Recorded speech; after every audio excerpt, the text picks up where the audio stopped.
What's going on, everybody? You're listening to the R to the S to the P. That's right, the Real Sharks Podcast. It's your host, Rob, rocking the mic with Steve and Billy. Yo. And this is a 420 special. That's right, we're going to be talking about all those stoner boner movies. The Reefer Madness. That's right, and I'd like to announce to you, all my Real Sharks, we are going to be holding a contest for you to win a free custom mask from the Real Sharks Podcast. These masks feature different comic book characters on them, so stick around and see how you can get one. Hey, I know you don't smoke weed. I know this, but I'm going to get you high today. You ain't got no job, and you ain't got shit to do. Hey, we go through this every time I come here. I don't care what it's called. I just want a bag of fucking weed. Well, I think that's what we all want today. What's going on, my Real Sharks, internationally and in the States? We're going to start this special episode off with Squid's takedown of 1936 Reefer Madness. Alright, now originally this movie was called Tell Your Children, and later on it got changed into Reefer Madness. Now this movie actually made its way into churches to help prove or show the youth, hey, don't smoke weed. I mean, you'll start hallucinating, you'll start to think about rape, the devil's lettuce, even suicide. But you know, culturally now this movie's become more of a cult classic. Yeah, it's become kind of a parody of itself. I mean, no one really takes it seriously anymore, and who should? You know, it's kind of funny is this movie actually got remade into color, too. Yeah.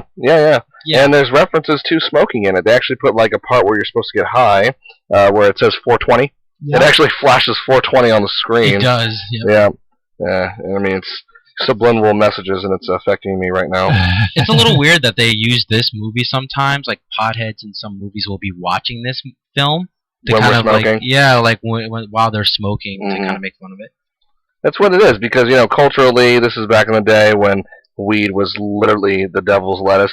And a lot of it, too, is based off, we don't like to get too much into this, but racism.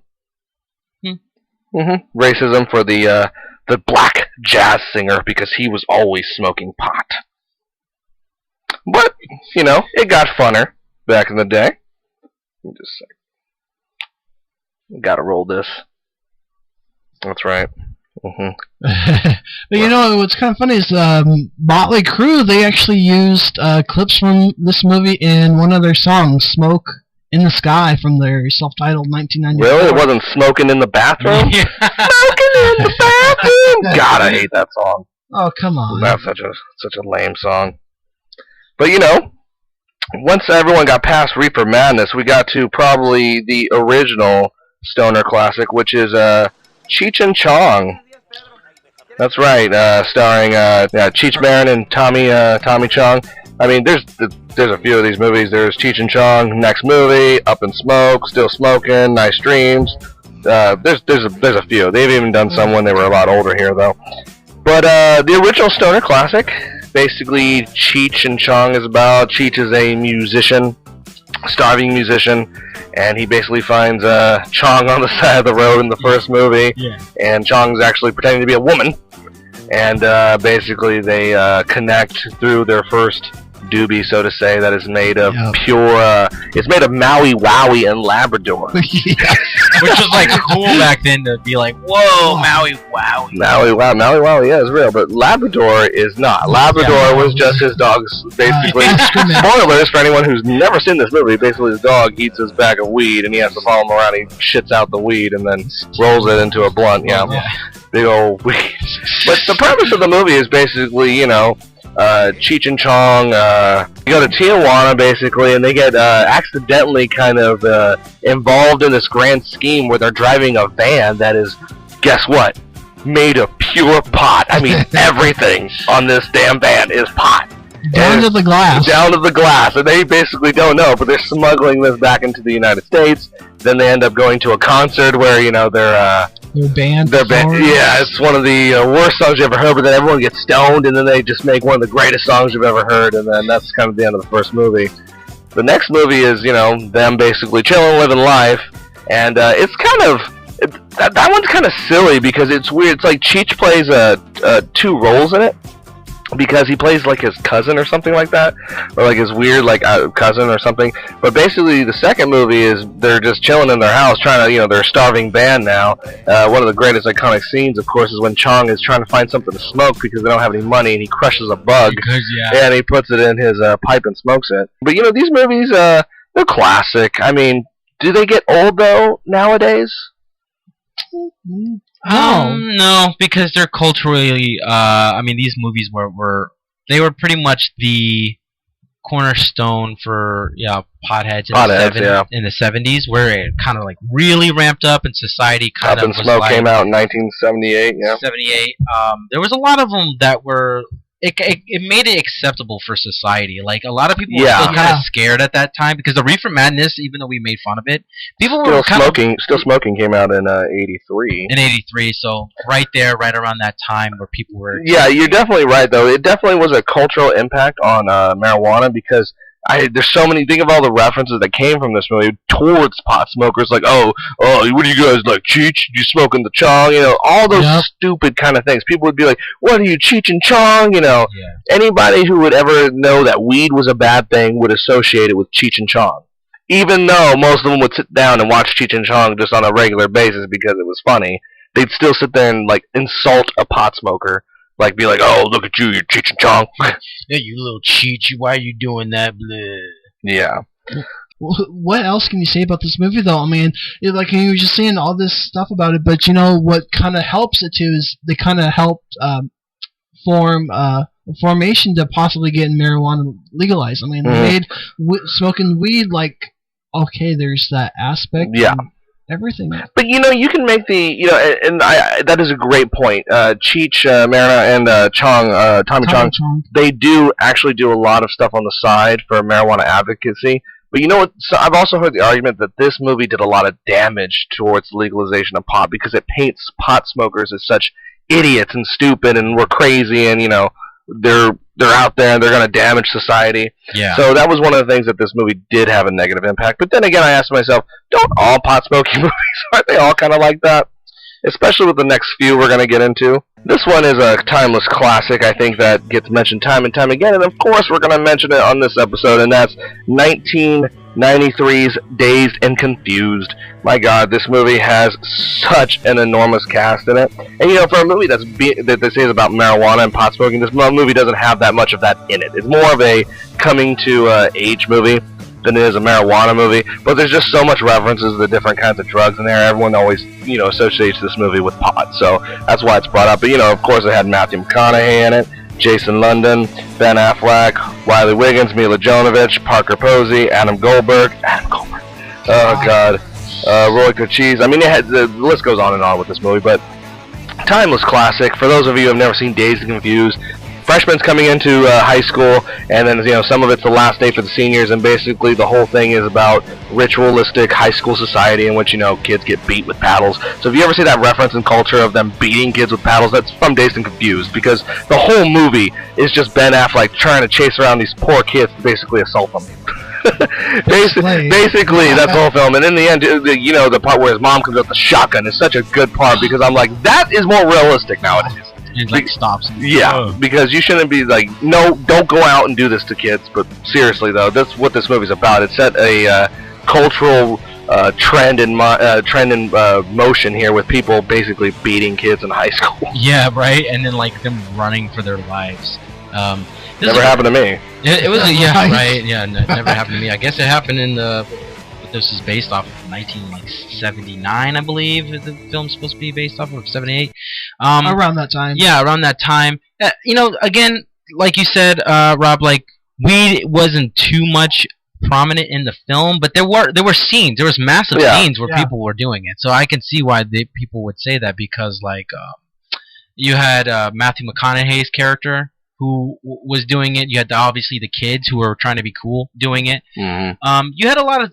It was just like again, it was culturally accepted. I think like the parents, when they see that the kid was trying to do something, they're like, "Are you smoking the reefer?" Right. So again, it was like you get two sides of the perspective. You get like the older generation that yeah, that's very true. Very from true. the Reefer Madness thing, kind of still scared of it, and then like their kids doing it, and they don't understand. And so that's funny that you say that, because this movie was kind of a view into high school society and college society then for older generations and generations now, saying like, look, this is what people do during high school. You're going to face this kind of stuff. So it wasn't that far off, realistically. It was a very cultural referenced movie, I would say. Yeah, definitely, because it touched on things what kids do, and kids do that. They smoke weed at that age. Yeah, they smoke weed. They have sex. They make bad decisions, like Adam Goldberg in that fight. I mean, God, that's basically Squid on a daily basis with women. Basically starting fights that he can't finish, and then basically me and Steve have to jump in and save him. No, that doesn't happen. But no, it does not. Or does it? Anyway, so we're going to go ahead and move in with our special with a honorable mention, but this one is for the horror fans. That's right. We're going to talk about a horror movie that references weed. What? That's right. We're going to talk about this movie is a gem. An absolute gem in the rough that me and Squid happened to just come across one day when just watching movie trailers, and that is Starleaf 2015. Oh my God, yes. Oh my God, this film is ridiculous. The premise of this movie is basically these kids are going up to a marijuana farm to basically do a crop show for this marijuana called Starleaf, which is apparently out of this world. Get you all messed up. It's like the Frankenstein, Grandma's boy. Anyway, so it's like the Frankenstein. But apparently during this whole time, there's some aliens that are like, this is all weed. And basically, it's a whole caper of kids fighting off aliens to get a hold of this super good dank. And that's the movie. Mic drop. I mean, I don't know what else to tell you, my listeners. That's basically this movie. I mean, it's a terrible film. I don't recommend it, but if you got nothing else to watch in 420 and you want to watch a horror movie, hey, there you go. Yeah, good lord. This reminded me of like a sci-fi movie. It is a sci-fi movie. Yeah, okay, then there you go. There's a picture of an alien with a marijuana leaf in front of its face as the cover, Steve. There you go. You know what? That alone, do you really need to review the movie? Just go see it based off of that premise alone. Aliens and weed? Come on, you know you will watch it. I want to watch it just now. It's giving me a contact high just looking it up right now. Oh yeah. No, I'm looking at the production of this, and this movie was actually sponsored by the Seattle International Film Festival, and won a best sci-fi movie from the Albuquerque Film Festival. I mean, I've never heard of it, but it has to be that huge to get that kind of accomplishment.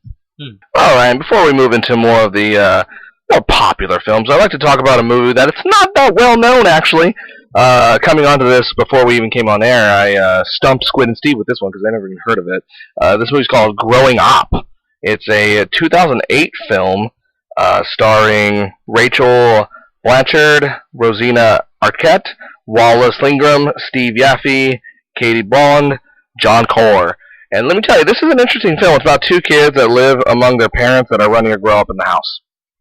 And it has plenty of really good marijuana references that are actually realistic. It talks about real growing and real strains of weed and certain facts about weed that are really good. But more importantly, it's kind of a family movie. I want people to see it, so I'm not going to tell you too much about it.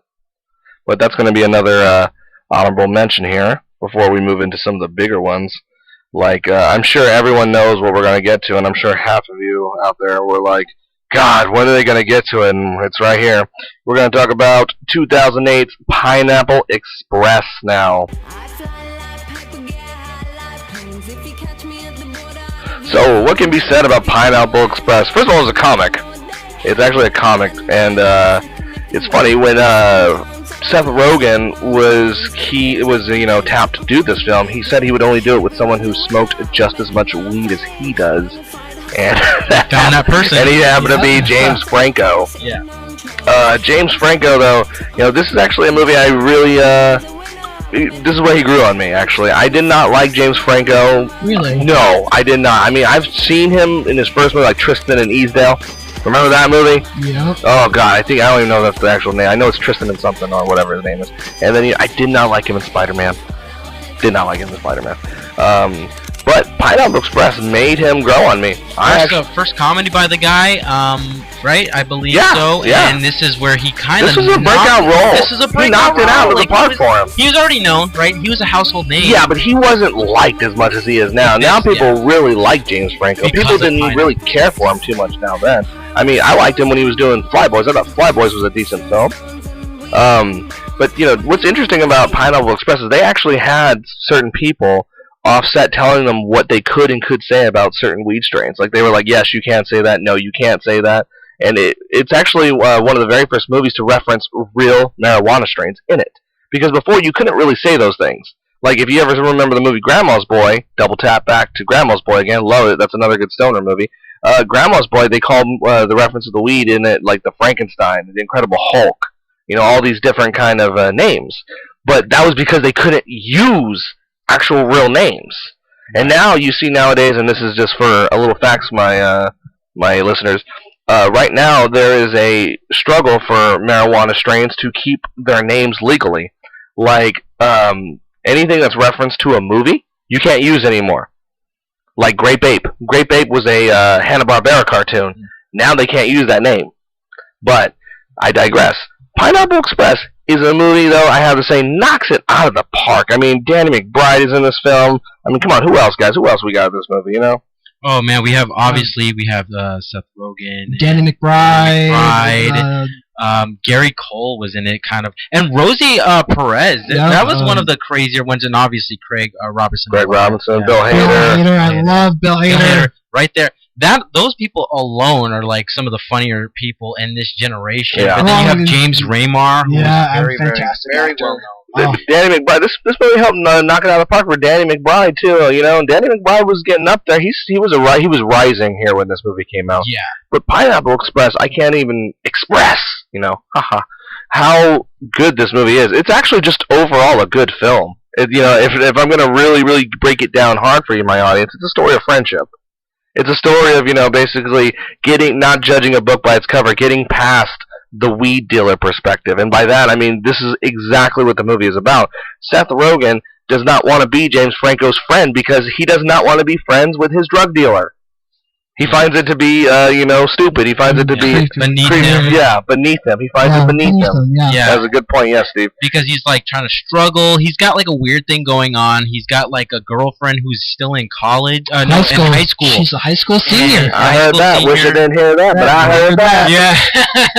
And then it's like he's trying to like struggle while his drug dealer is just a cool guy, right? He's just like, I just want to hang out and whatever. Yeah, and James Franco's dealing with his own problems with his grandma and everything like that. Yeah. This is all true, and you know that James Franco just happens to be connected to a big time pot dealer or a middleman pot dealer. But it's a good film. It really is. It's super funny. If you've never seen Pineapple Express, I highly recommend you see that movie. The memes alone. Yes. You've seen the memes or you've seen the references. I synced it. Like you've synced it. It's in this film, and this to be arguably. This is probably one of the films that kind of started that wave of like memes and GIFs and stuff like that. It started the wave of marijuana acceptance, actually.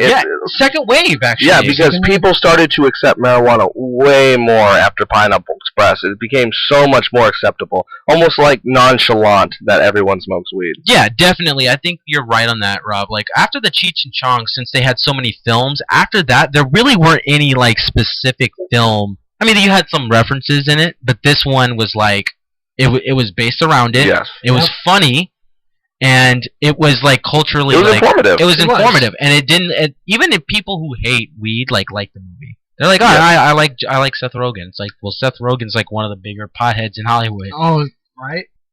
And you keep hearing me reference it, so I'm just going to get to it here too, because I personally love this film. That's 2006 Grandma's Boy. I just realized how we're stumbling in this conversation. I'm so happy we get to talk about this movie. Starring, Linda Cardellini, Alan Covert, Peter Dante, Nick Swartzen, of course, Joe David Moore, Doris Robertson, Shirley Jones, Kevin Nielsen, Shirley Knight, Jonah Hill, Kevin Yu, David Spade. Yeah, there's a lot of people in this movie. Grandma's Boy. So if you've never seen Grandma's Boy, everybody, the premise of Grandma's Boy basically is it's about Alex is basically a video game tech. He basically goes and fixes video games. He's a video game programmer, and he's a big pothead. And basically gets kicked out of his house because his roommate is giving money to Filipino hookers. So he has to move in with his grandma, and thus the title of the movie is there. And he, basically smokes pot and basically tries to deal with day-to-day life with doing chores for his grandma, trying to balance that. Real hilarious movie. If you've never seen Grandma's Boy, God, I love it. This movie made me love Nick Swardson. I mean, Nick Swardson is great in this film. There's so many good references in this movie too, with Joel David Moore doing the robot. Yes. JP Yes, doing JP. it. Yeah, Joel David like Moore. He was the Matrix, right? He had like the overcoat. Yes. Or whatever, Yeah. the trench He coat. kind of did like Neo. Yeah. Would you like to go out? Yeah. Yeah. Oh my God. That's great. This film is another one. A lot of this film is notorious for having a lot of Adam Sandler boys in it. Who cares? Alan Covert and Peter Dante, of course. But this is one of the Adam Sandler boy movies I think is really good, actually. Yeah. I mean, it's better than Strange Wilderness. Oh my God, this is the best. Yeah, you heard me reference that movie. This one's hilarious, and you know what? It was one of those films that a lot of people at first they were like, "This movie's gonna suck," and it turned out to be like super funny. Again, Peter Dante was hilarious. He kind of played that. He kind of played the what's his face from Pineapple Express. We just got on Franco.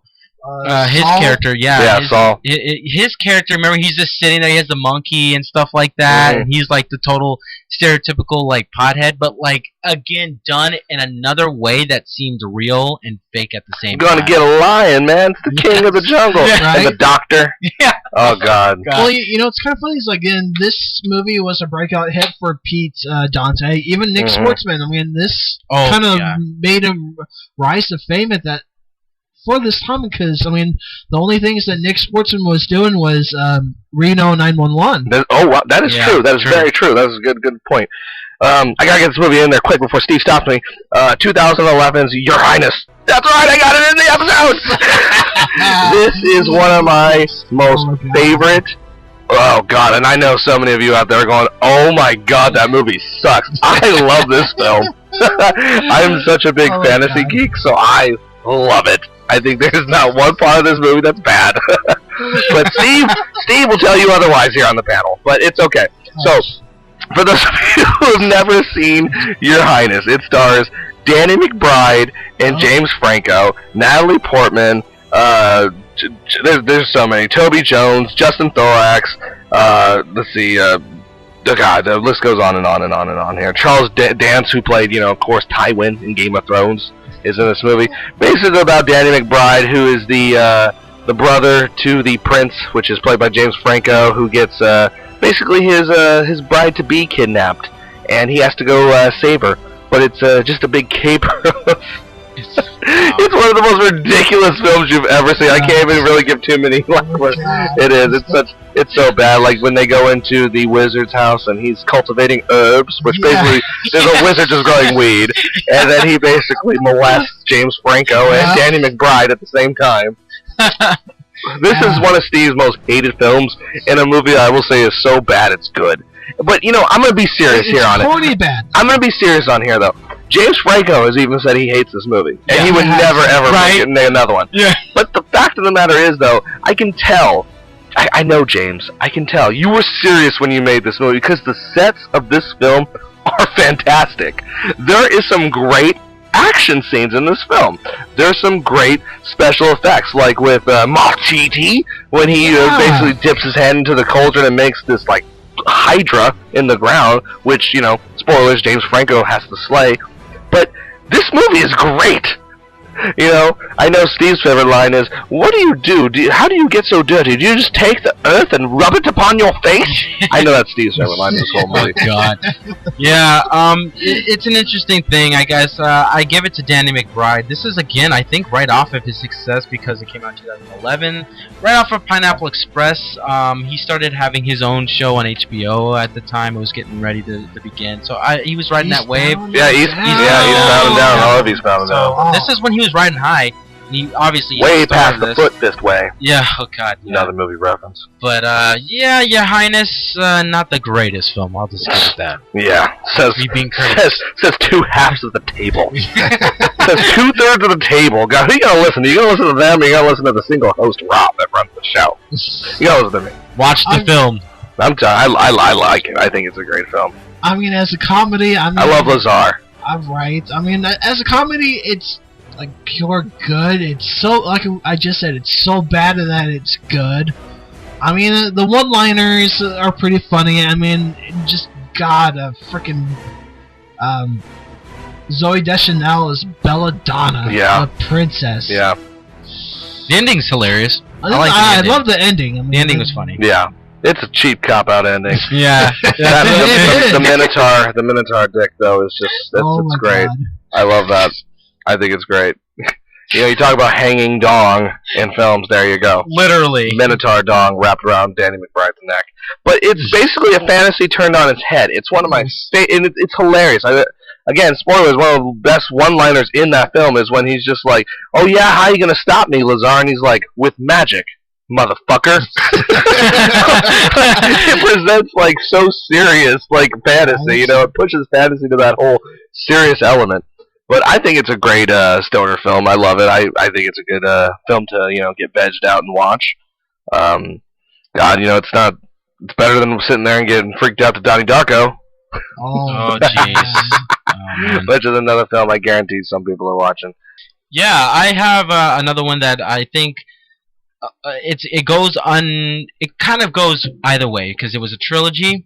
But a lot of people might refer to Weed Smoking or Not for film pop movies, and that is the Friday trilogy. I'm going to go with the first film, Friday. Wow, nice. Wow. Because, nice. again, came out in 1995. Again, this is one that people watch, but they don't really do it. Friday.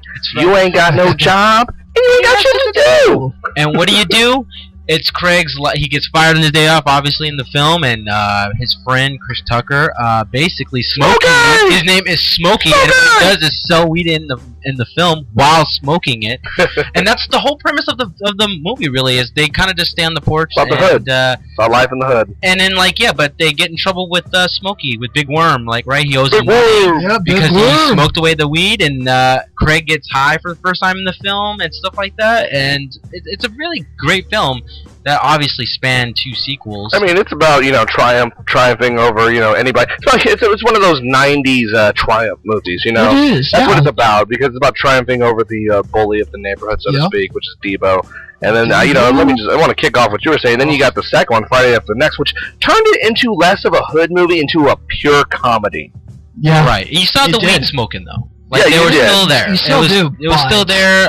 But yeah, I knew what you mean. It was more of not a triumphant, but more of just a tale kind of thing, where some stuff happening, and then the last one, the Christmas one, the Friday After Next. So Also, still Actually, I don't think either one of them. The last two are that bad. I mean, I don't. I don't think the third one is that horrible. I mean, it's more like a TV special kind of film. But you still had Mike Epps and Ice Cube in it, and John Witherspoon, which they carried the film. They were the three. They're always the three that carried the film. Including what's the father's name? Don Curry was the uncle too. I mean, he helped carry the film. But those 4 are Friday after the first one. Once Chris Tucker exited those movies, they became the face of the franchise there. And I know what you're saying. The third one is really cliche. The third one seems like such a watered down version. It's almost like, how did we get here?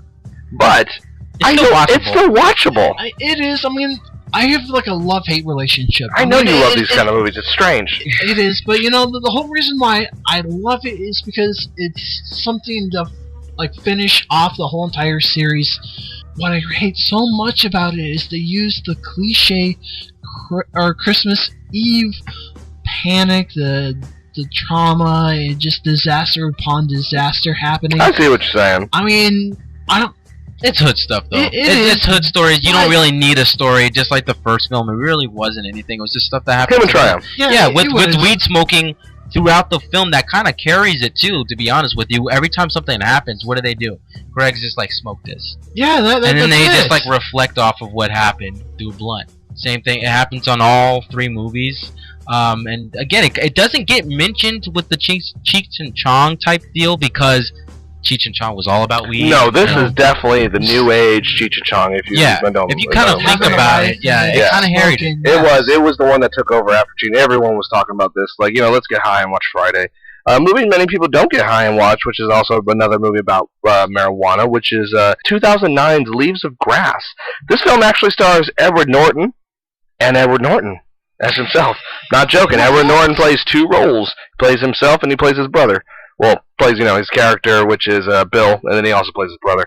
But basically about him, he goes back to the rural country, and literally Edward Norton's playing two different people. He's playing like the, coast businessman, and then his brother's the rural, down south kind of like, redneck kind of guy, but he's growing weed. And basically it's about his brother fighting off the drug lord that's trying to run him out of town with his product. It's not that deep of a movie. It's not that deep of a script. I would say this is when Edward Norton's on the decline, definitely. But this movie is good to see Edward Norton's performance. I think it's it's not a comedy, so I'm telling you that now, my listener. So this is just kind of a movie to watch. More of a drama movie. It's more of a drama movie that involves pot. But hey, it's about pot. But, Edward Norton's performance is one to get high and watch because he's acting with himself. In two different, way different roles. Right? I mean, we've seen this done with Devil's Double, with Moon. You had Sam Rockwell and Dominic Cooper who've done it. Legend with Tom Hardy. Tom Hardy's done this too. And but Edward Norton took it up, and I have to say, I think he did a great job. I think it just gets lost because this was such a B movie.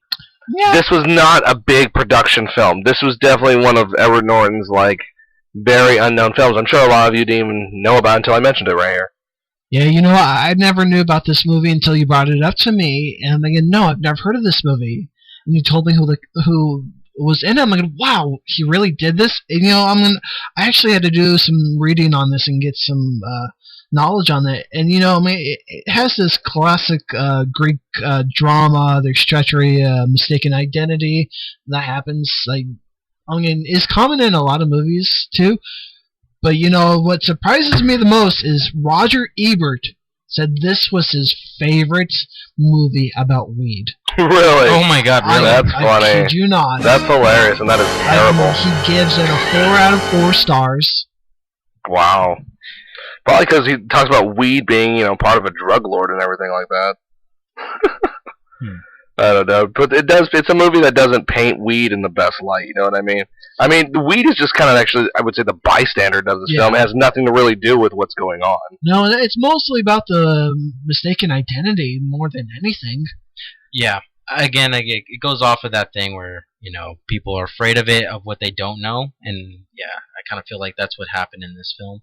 And, to kick the end of this special off, I think it would be a crime and a shame if we didn't give credence to this next film. And I hope everyone jumps and pulls out their pipes for this one here, because I know you're all going to be so excited. And that is 1998's Half Baked, starring Dave Chappelle. Oh my God. And I mean, not just starring Dave Chappelle, starring Jim Brewer, Harlan Williams, Neil Brennan, Tommy Chong's in this too. Clarence Williams, remember that? I know Billy knows that. Billy loves Clarence Williams, I'll tell you that. Tales from the Hood. Oh, he played the devil. Yes. God, but Snoop Dogg. Half Baked. I mean, what's to say about Half Baked? So the premise of Half Baked is you had Dave Chappelle who lives with his roommates. They're all just average, decent guys. One's a teacher, one works at like a Burger King, one's just basically works at a music store. They all just live normal lives, but they all get together and smoke pot. That's their whole MO. That's what they do. And basically, one of them is out for munchies one night, and he goes to jail. And they have to find a way to save him. So they decide to basically fund money through pot, through Dave Chappelle, who works at a lab, who basically gets a connection to a ton of weed. But not just any kind of weed. This weed apparently makes people, float. It makes you fly the first time you get on this shit. So, and actually, it's Maui Wowie. That's what the reference of it is in the movie. And then all of a sudden they have to, turn on the main drug lord that's after them because they're taking part of his business. And Dave Chappelle plays like two roles in this movie? Yeah. Yeah, because he plays also the rapper. Sir Mix, Sir Smoke-A-Lot, yes. Sir Smoke-A-Lot. Oh my god, I love it. But God, who doesn't love this film? I know people that don't even smoke weed that love this film. I mean, it's one of Dave Chappelle. I mean, this movie made Dave Chappelle a household name. Yeah. This movie is the cornerstone.